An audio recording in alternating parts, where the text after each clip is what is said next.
भारतीय अर्थव्यवस्था में दिवाली से पहले इस साल दिवाली मनाई जाएगी। हालांकि इसका प्रमुख कारण जो हमने देखा है कि मौद्रिक नीति इस प्रकार से आरबीआई ने 50 बेसिस पॉइंट की कटौती की। हालांकि ये जो 50 बेसिस पॉइंट की कटौती है, इसका किस प्रकार से असर रहेगा भारतीय बाजार पर और अर्थव्यवस्था किस प्रकार से आगे जाके पैन आउट होगी, इसके बारे में ज्यादा जानकारी जानते हैं। इस वक्त हमारे साथ आरबीआई के गवर्नर रघुराम राजन जी है। नमस्कार सर, डी न्यूज़ का स्वागत है।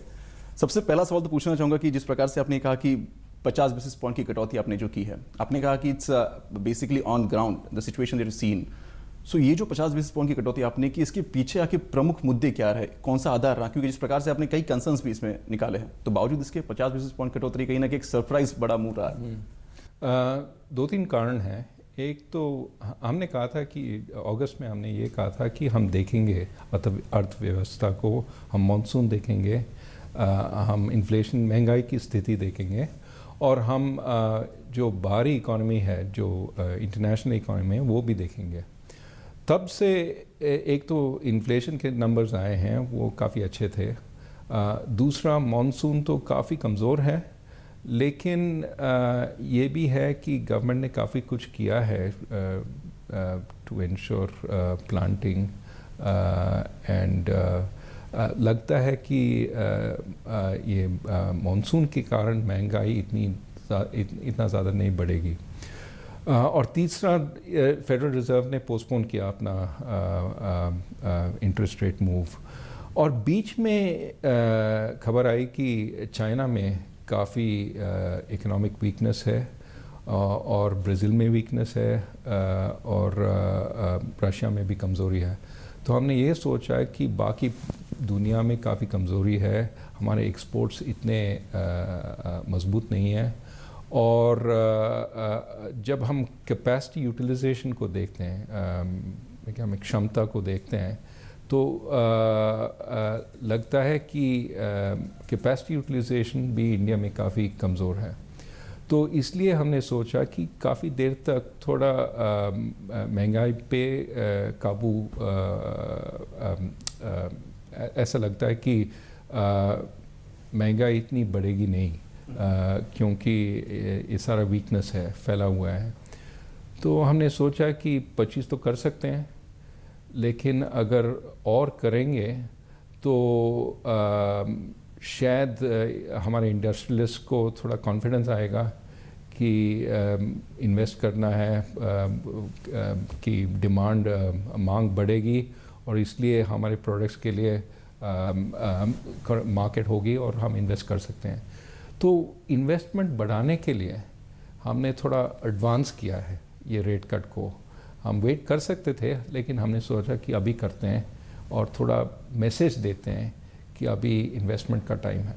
So it's basically can say that RBI stimulus ahead of the Fed stimulus that we have seen here right now in Indian ahead economy. of Fed stimulus नहीं, थोड़ा advance किया है, लेकिन इसलिए कि हम डोमेस्टिक डिमांड को बढ़ाना चाहते हैं।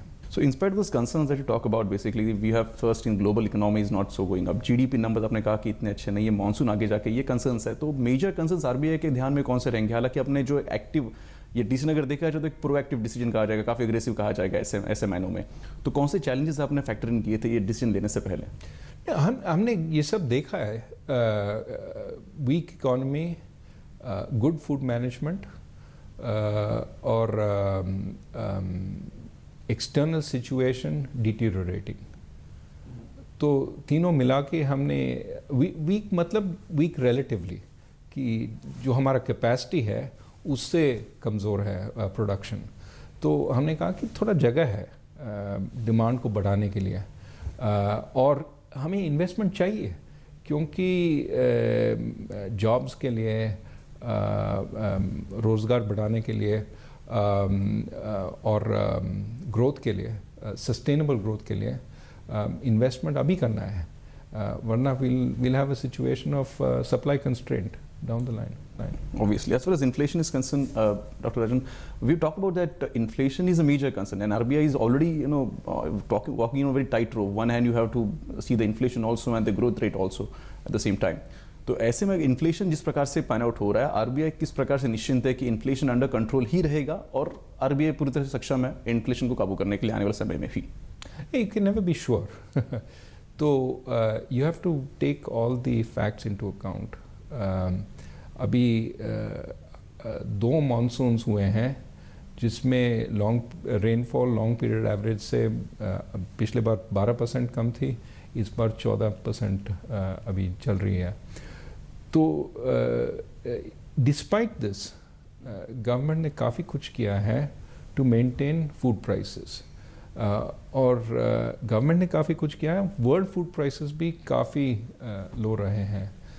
तो इसलिए हमारा सोचना ये है कि फूड इन्फ्लेशन सबसे बड़ी प्रॉब्लम थी पहले, और शायद उसमें थोड़ा कंट्रोल आ रहा है। We can be a little more confident on food inflation, not certain but a little more confident. We may be wrong but we are a little more confident. और दूसरा यह है कि जो सर्विसेज इन्फ्लेशन है वो भी कम हो रही है अभी, तो और मैन्युफैक्चरिंग तो डिफ्लेशन में चल रहा है। तो तीनों मिला के हमारा सेंस ये है कि अगर इंटरनेशनल इकॉनमी जैसे जैसे चल रही है वैसे ही चलती रहेगी तो inflation may not be as big a problem as we thought. Now we'll have to watch. हमने ये कहा कि हम विजिलेंट रहेंगे, हम देखेंगे कि डेटा क्या कहती है। ऐसे मूव से लिक्विडिटी मार्केट में आएगी तो ये कहीं ना कहीं फ्यूल कर देगा अगेन जो इन्फ्लेशन प्रेशर है उसको, तो उसको आरबीआई किस प्रकार से देख रही है? फ्यूल कर सकता है अगर मांग तुरंत बढ़ जाती है और काफ़ी ज़्यादा बढ़ जाती है, लेकिन हमने ये भी देखा है कि इंडस्ट्री में कैपेसिटी काफ़ी है। अभी कैपेसिटी यूटिलाइजेशन 70% पे चल रही है, तो हमने ये सोचा कि मांग बढ़ेगी भी तो थोड़ा अभी स्पेस है और देखेंगे कितना बढ़ती है। आपने कहा कि सरकार ने भी कई सारे कदम उठाए हैं जहां तक इन्फ्लेशन को काबू करने का सवाल जहां तक आता है, तो किस प्रकार से जो सरकार का गोल जो था इन्फ्लेशन को टैकल करने का लॉन्ग टर्म गोल अगर हम उसकी बात करें तो जो स्टिमुलस या फिर जो पॉलिसी सरकार ने अपनाई है इस वक्त, आरबीआई जो अपना रही है इस वक्त, क्या ये पॉलिसी जो लॉन्ग टर्म टारगेट है जो इन्फ्लेशन का वो अचीव करने के लिए सक्षम होगा, ठीक होगा, या फिर उसमें और किसी प्रकार बदलाव की जरूरत होगी सरकार के नजरिए से भी और आरबीआई के नजरिए से? सरकार ने 2-3 चीज़ें बहुत अच्छी की हैं। एक तो ये बजट डेफिसिट टारगेट्स सेट किए हैं और मीट कर रही है, तो I think that is very important, क्योंकि otherwise you can fuel excess demand through budget deficits. तो एक वो है। दूसरा ये है फूड मैनेजमेंट। जो मिनिमम सपोर्ट प्राइसेस हैं they have been raised moderately to account for the cost that the farmer faces, but they haven't been raised inordinately which would have created significant inflationary pressures. तो food management अच्छी चल रही है। और तीसरा ये है कि लेस नोटिस्ड बट ये जो लॉजिस्टिक्स पे सरकार काम कर रही है, लॉजिस्टिक्स, जीएसटी वगैरह, जो ट्रांजैक्शन कॉस्ट हैं, transporting goods in India, taking goods from one state to another, अगर वो कॉस्ट नीचे ले आ सकते हैं तब भी इन्फ्लेशन कम होगी। अब आजकल प्रॉब्लम ये है कि जो दाम जयपुर में है वही दाम दिल्ली में नहीं है। कभी कभी लोकल सप्लाई शॉर्टेज आ जाती है और उस कारण दाम उधर बढ़ जाते हैं। तो टू इक्वलाइज प्राइसेस ऐसा होना चाहिए कि एक वन इंटीग्रेटेड मार्केट होना है। तो I think GST will help. Logistics जो इम्प्रूव कर रही है सरकार वो भी दैट विल आल्सो हेल्प। तो ऐसे में अगर सीपीआई की हम बात करें, हालांकि डब्ल्यूपीआई तो हम देख रहे हैं जिस प्रकार से डब्ल्यूपीआई का एक रुझान है, तो सीपीआई चिंता का विषय इस वक्त आरबीआई के लिए नहीं है, इसे हम कह सकते हैं। और जो टारगेट है इस वक्त हम जो होती है, चिंता तो हमेशा होती है। हम वी आर परपेचुअल वॉरियर्स, तो हमने वो अबैंडन नहीं किया। हम we are always concerned, we are vigilant, और हमने जो रूम था वो इस्तेमाल किया है, जितना रूम था पूरा इस्तेमाल किया अभी। लेकिन सरकार ये भी कह रही है कि कहीं ना कहीं वरीड है डिफ्लेशन को लेकर। कल की अगर हम बात देखें तो क्या ये आरबीआई भी इस फैक्टर को कंसिडर कर रही है कि डिफ्लेशन भी एक मसला हो सकता है? नहीं, मेरे ख्याल में हम डिफ्लेशन से काफ़ी दूर हैं। अगर आप सर्विसेज को देखेंगे, सर्विसेज 60% ऑफ द इकॉनमी, हाँ, जो सर्विसेज प्रोडक्शन है, और सर्विसेज तो 5-6% पे चल रही है, तो उसमें कोई डिफ्लेशन है। डिफ्लेशन है मैन्युफैक्चरिंग में, जहाँ पे हम ट्रेडेड गुड्स मैन्युफैक्चर कर रहे हैं, क्योंकि बाकी दुनिया डिफ्लेशन में है, इसलिए इंडिया में भी वो डिफ्लेशन आ रही है क्योंकि इंपोर्टेड गुड्स से आ रही है। लेकिन मेरे ख्याल में बस वहीं पे है, न सर्विसेज में है न एग्रीकल्चर में है। तो I don't think it's a cause for worry. सबसे अभी बात सब निगाह टिकी है वो ट्रांसमिशन जिस प्रकार से हो रहा है रेट कट का। हालांकि कल हमने जिस प्रकार से देखा कि कई सारी बैंक्स है जिन्होंने ट्रांसमिशन एक्चुअली देखा है, लेकिन पिछले कुछ समय से देखा जाए तो जनवरी से लेकर अब तक इस पूरे साल में अगर देखा जाए 125 बेसिस पॉइंट की आरबीआई कट रही है। लेकिन कल से पहले अगर हम बात करें तो ट्रांसमिशन इतना हमने बैंकों के जरिए नहीं देखा था, हालांकि कल के बाद कुछ बैंकों ने ट्रांसमिशन जरूर किया है। तो इसके पीछे का क्या कारण देख रहे हैं आप कि क्या ट्रांसमिशन क्यों नहीं हो पा रहा था, कि क्या इस मूव की जिस प्रकार से आरबीआई ने लिया उसकी इंतजार कहीं ना क्या बैंकर्स कर रहे थे या फिर कोई और रीजन इसके पीछे? नहीं, और रीजंस हैं। एक तो ये है कि बैंक लोन्स तो इमीडिएटली एडजस्ट करते हैं जब आप बेस रेट चेंज करेंगे, क्योंकि bank loans base rate plus कुछ बेसिस पॉइंट्स हैं।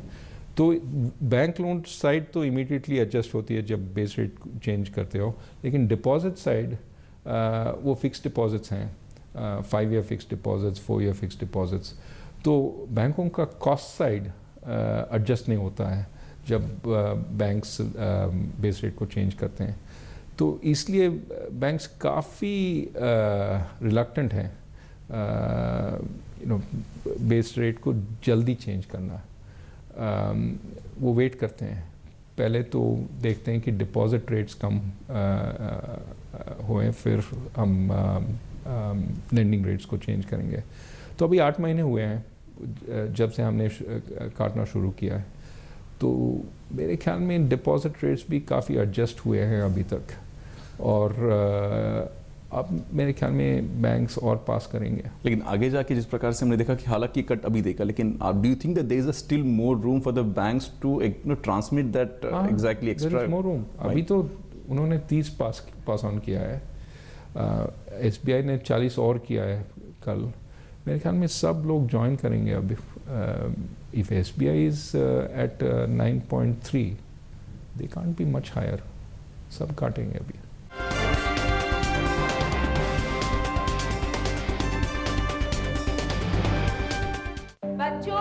जवाब ठीक से देना और सफाई के 10 नंबर होंगे। चौंकिए मत, डेंगू और चिकुनगुनिया से बचने के लिए ये जरूरी है। आसपास पानी जमा ना होने दें। ड्रम, कूलर, गमले को हर सप्ताह साफ करें। प्लास्टिक के कप व नारियल की खोल जैसी चीजों को इधर उधर न फेंकें, क्योंकि डेंगू और चिकुनगुनिया का मच्छर साफ पानी में पनपता है। मच्छरों के काटने से बचें। बुखार में पैरासिटामोल लें, एस्पिरिन हरगिज न लें। इस बार तो बच्चों ने हमें ही पास कर दिया। और सफाई के नंबर 100 में से 100। हाँ। अस्पताल में गंदगी हो सकती है, कुछ छूना मत और बीमार पड़ जाओगी। अरे दीदी, अब सब बदल रहा है। इतनी साफ सफाई? जी, हम सब ने मेहनत की है ताकि आपके इलाज में कोई कमी ना आए। बदल रहा है, बदल रहे हैं। स्वास्थ्य केंद्र अब स्वच्छ हो रहे हैं और ये आपके ब्लॉक में भी संभव है। बस पहल करनी पड़ेगी हमको और आपको भी। स्वच्छता का संकल्प करें, स्वास्थ्य केंद्र का कायाकल्प।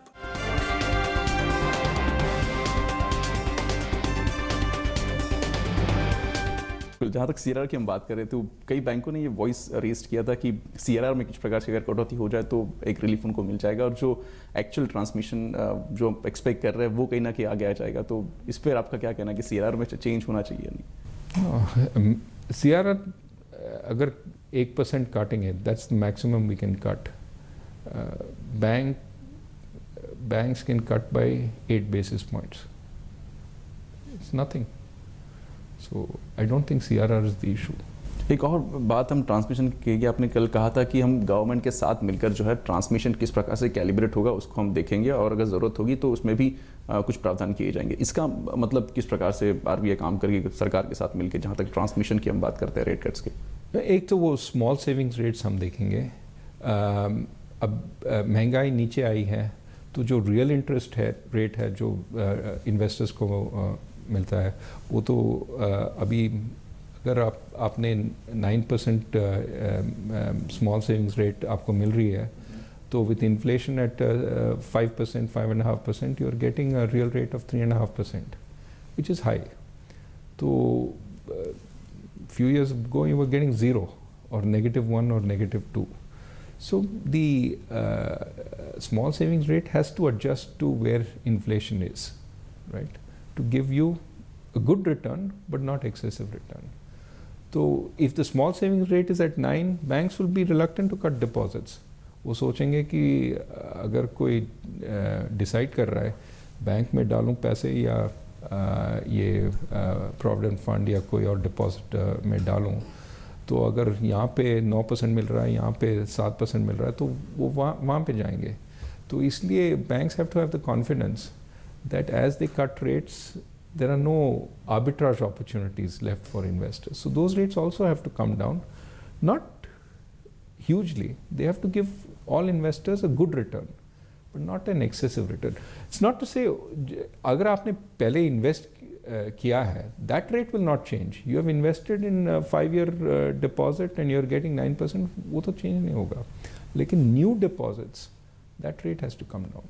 आपने एक नई सौगात दी है स्पेशली लोगों के लिए जो घर का सपना देखते हैं. आपने कहा कि एक रिस्क मिनिमम फैक्टर जो होता है वो आपने कहीं ना कहीं कम करने की प्रपोज किया गया है, जो बैंकर्स के जरिए भी किया जाता है. तो इस प्रकार से आरबीआई किस प्रकार से काम कर रही है कि जो लो हाउसिंग जो एक सपना था कहीं ना कहीं सरकार का, वो पूरा करने के लिए एक अहम कदम इसको माना जाता है. तो इस प्रकार से आरबीआई काम कर रही है. Not fully. हम ये कह रहे हैं कि अगर आपका इन्वेस्टमेंट हाउसिंग में ज़्यादा हो, यूर अ हाउस होल्डर, आपने 30% या 25% डाला है अप फ्रंट और लोन टू वैल्यू रेशियो 75% है, तब आपको फ़ायदा मिलना चाहिए because the loan is safer. And हमने बैंकों को ये कहा है कि अगर हाउस होल्ड ने काफ़ी एक्विटी डाला है ऐसे, तो आप इसकी अगेंस्ट, लोन के अगेंस्ट कम कैपिटल रख सकते हैं क्योंकि the loan is safer and that will give the benefit to the house holder for putting up more equity. तो that is the it will help householders जो ज़्यादा equity डाल सकते हैं. It will also help stability, but it will give a return to the householder who put some more equity. हम NPS की बात करेंगे. हालांकि बैंक्स काफ़ी वरीज इसके पहले थी, पिछले कुछ सालों में देखा काफ़ी स्ट्रेंथ था एनपीएस के ऊपर भी. तो इस वक्त अगर देखा जाए तो एनपीएस को किस प्रकार से व्यू कर रही है आरबीआई कि क्या it's a major threat also at this point in time and going forward the calibration that we have seen is enough for it? No, concern तो है. और because economy is weak in certain areas, steel for example, I don't think we have seen the end of the NPAs. I think that we have to work to contain them. काम तो करना है, बैंकों को काम करना है, regulators को काम करना है, प्रमोटर्स को काम करना है और मिल के काम करना है.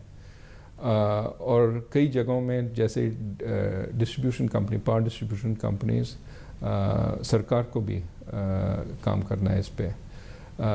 तो काम चल रही है. We are trying to contain the NPAs to keep them, but it requires 3 steps.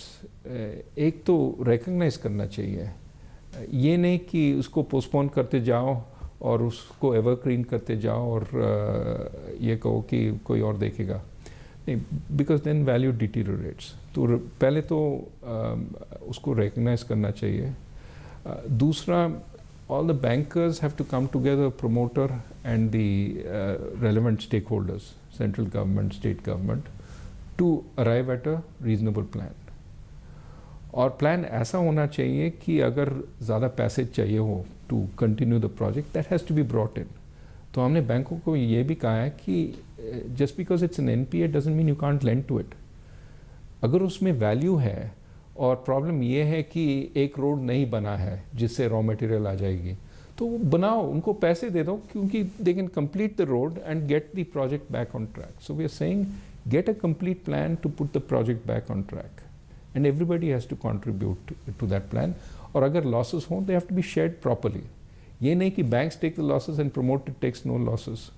So there has to be a fair sharing of losses. So that's the second step to get the plan. Third is to put the plan and to monitor it, to keep ensuring that it's on track, that it doesn't go on track, off track. Some of our projects, we lent the money and we didn't see what was happening to the money. And then it went off track. So we need constant monitoring. do all this, I think we'll get. But according to you, who is most vulnerable at this point in time? जो पहले का समय था, हालांकि वो बीत चुका है, इसमें कई सारे बदलाव भी आ चुके हैं, लेकिन PSUs की बात करें, PSU बैंक की बात करें, प्राइवेट बैंक्स की बात करें, अभी इनकी स्थिति? प्राइवेट बैंक्स ने जो सेक्टर्स हैं जो वर्स्ट अफेक्टेड हैं, largely they've stayed clear. Largely, I mean, there are some private banks which are involved, but जैसे infrastructure lending, power lending, they haven't done much. Done some, but not a huge amount. So mostly public sector banks have been exposed to those sectors. I'm not saying again that there are no problems in the private banks, but they also have more capital than the public sector banks. Public sector banks are more exposed. अब वहाँ पे जो silver lining है जो कहते हैं, वो ये है कि government backing is always there for the public sector banks. तो ये crisis का मामला नहीं है, ये losses का मामला है. That they are making losses on those projects, those losses have to be borne. Ultimately, it is borne by the taxpayer. So we have to shrink those losses. But there is no loss of confidence in the public sector banks because there's a knowledge that ultimately government is behind them. And government, is not heavily indebted. It can still afford to raise money if need be. Of course, government has other assets also. As far as I want to draw attention to the GDP growth, you have interestingly said that GDP growth of the world economy that's falling down. We have seen a slower down. Same trend probably we have seen in Indian economy also. So, what exactly your view on GDP is going ahead, and especially the sector-wise, like we have seen in the manufacturing service sector also. Do you think that the continuous momentum will be, we can see again also in the future, near term also? If you listen to हमारा chief statistician जो है mister Pranab Sen, उन्होंने ये कहा है कि don't compare ये जो नई सीरीज़ है उसको पुरानी सीरीज़ से कंपेयर मत करो. Don't think they are the same thing, they measuring different things. तो मेरे ख्याल में जो हम आजकल 7% कह रहे हैं, 7-7.5% कह रहे हैं, वो ओल्ड सीरीज़ में कुछ दूसरा नंबर होगा. वो वही नंबर नहीं होगी जो ओल्ड सीरीज़ में थी. तो इंडस्ट्री को लगता है कि हम 7.5% पे नहीं चल रहे हैं, और इसलिए कि क्योंकि कैपेसिटी यूटिलाइजेशन इतना ज़्यादा नहीं है, स्पेयर कैपेसिटी है, मांग इतना मजबूत नहीं है, तो they saying this doesn't feel like a 7.5% economy, and I think इसलिए because they comparing with the old numbers. तो हमें ये recognize करना है कि new numbers are not the same as the old numbers. और दूसरा ये है कि we are in a state of recovery. Things are improving, but perhaps not equivalent to what 7.5% was in the old numbers. In that sense, what are the strong pillars that you think that have been supporting to our steady growth, or probably the growth we have seen quite slow, as you saying? So which are those? Consumption अभी काफ़ी चल रही है, क्योंकि if you look at even if you look at credit, जो banks credit, there are strong areas are retail credit, housing credit, but corporate credit is not taking off. मतलब ये है कि corporations अभी invest नहीं कर रहे हैं जितना हम चाहते हैं कि वो invest करें. तो उसको बढ़ाना है, इसलिए हमने advance rate cut किया to give them a sense कि interest rates are coming down. You should take advantage. Absolutely. As far as this government's initiative to achieve the target of the GDP numbers that you've seen here, now with this conducive environment that you've seen here, favorable actions have been taken by the RBI also, and the government is quite go-ahead approaching to most of the companies also abroad. Do you think that GDP target will be met, and it's confident that there will be no major hurdle into it now going forward? मेरे ख्याल में इतना focus नहीं देना चाहिए GDP target पे, focus improvement पे देना चाहिए. इन्वेस्टमेंट को ले आना है वापस, क्योंकि कॉर्पोरेट इन्वेस्टमेंट काफ़ी गिर चुकी है, तो उसको बढ़ाना है और कंडीशंस ऐसे क्रिएट करना है कि दोनों एफडीआई और कॉर्पोरेट इन्वेस्टमेंट दोनों बढ़ते हैं. आजकल एफडीआई तो आ रही है, काफ़ी बड़ी है पिछले साल में, लेकिन कॉर्पोरेट इन्वेस्टमेंट को ज़्यादा मजबूत करना है. अगर कॉर्पोरेट इन्वेस्टमेंट तेज़ हो और